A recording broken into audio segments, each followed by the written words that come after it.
আল্লাহ নবী নূহ নবী দয়াল নবী হাবিব আমানিকে জানিয়ে দিল, এ হাবিব আমানি রে, তোমার অন্তরের মধ্যে একটা প্রশ্ন লুকিয়ে আছে যেটা তোমাকে বড় কষ্ট দেয়।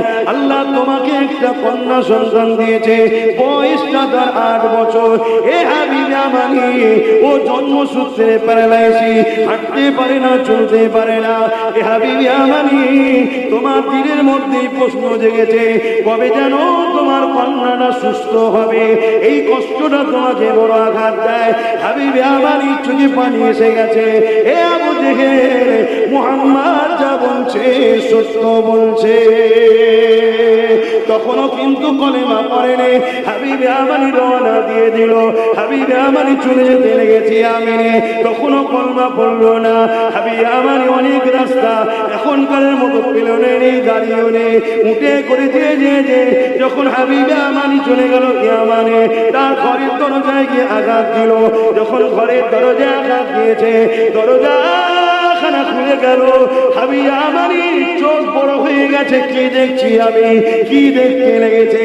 যে মেয়েটা আমার চলতে পারতো না, দাঁড়াতে পারতো না, সেই মেয়েটা আমার দরজা খুলে দিয়ে দাঁড়িয়ে সুস্থ দাঁড়িয়ে আছে। হাবিবে আমানি বলতে লেগেছে, মারে তোর এই অবস্থা কি করে হলো? ওই কন্যা বলতে লেগেছে, হে আমার বাবা, এমন সময়তে এক রাত্রিতে ঘুমিয়েছিলা, এক পুরানি চেহারাওয়ালা ব্যক্তি আমাকে এসে বললো, মারে তুমি দাঁড়িয়ে যাও। আমি বললাম আমি দাঁড়াতে পারি না। ওই ব্যক্তিটা বলতে লাগলো, মারে দিল থেকে একবার বলো লা ইলাহা ইল্লাল্লাহু মুহাম্মাদুর রাসূলুল্লাহ। এটা বলার পরে ওই ব্যক্তি বলতে লাগলো, এ মার বিসমিল্লাহ বলে দাঁড়িয়ে যা। বাবা, আমি যখনই বিসমিল্লাহ বলে দাঁড়ালাম, আমি দাঁড়াতে পেরেছি, হাঁটতেও পেরে গেছি। আরো জোরে বলুন সুবহান। হাবিবে আমানি চোখ দিয়ে পানি বেরোতে লেগেছে। নিজের কন্যাকে জিজ্ঞাসা করে, মারে তিনার কিছু হুলিয়া কি মনে আছে? কেমন কেমন তিনি দেখতে? মহিলা মেয়েটা, কন্যা 8 বছরের বাচ্চা মেয়েটা বাবাকে বলতে লেগেছে, তিনার লম্বা লম্বা চুল রয়েছে, এমন করে তিনি দুটো ভুরু জোড়া রয়েছে। তিনি যখন মুচকি এসেছিল, দুই দাঁতের বীজখান থেকে নূরের মতি ঝলক বেরোতে ছিল। এইভাবে আমার হাবিবে আমানির কন্যা একটার পর একটা ব্যক্তির কথা বলতে লেগেছে। আর হাবিবে আমানি সুজা মক্কা জমিনে আবু কুবাইল পাহাড়ের সাথে জিনার সাথে কথা বলেছিল, আমার নবীর সঙ্গে মিলাতে লেগেছে।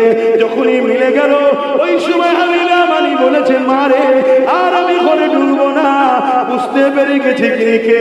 ওই সময় কন্যা বলে, বাবা তিনি একটা কথা বলে গেছে আপনাকে জানাবার জন্যে। কি কথা বললে মা তাড়াতাড়ি? ওই ব্যক্তি বলেছে, তোমার বাবা খুব শিগগিরই এই কলেমা লা ইলাহা ইল্লাল্লাহু মুহাম্মাদুর রাসূলুল্লাহ এই কলেমা খানা পড়ে নেবে। আরো জোরে বলুন সুবহান।